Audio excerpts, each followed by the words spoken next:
রাধে রাধে। বান্ধবীর বিয়ে মন্দিরে হওয়ার কারণে সেভাবে কিন্তু পার্টি অ্যারেঞ্জ করতে পারেনি। তো আজ বিয়ের প্রায় 10-15 দিন পর বান্ধবীর বাড়িতে ছিল একটা গেট টুগেদার।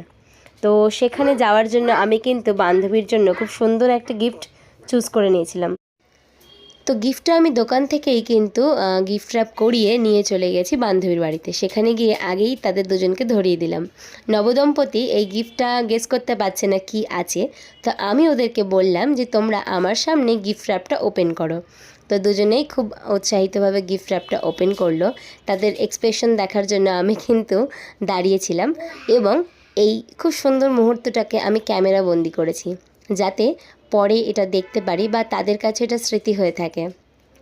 আমার বান্ধবী এখানে উঁকি দিয়ে দেখে নিচ্ছিল যে কি আছে, তো ও মোটামুটি বুঝতে পেরে গেছে।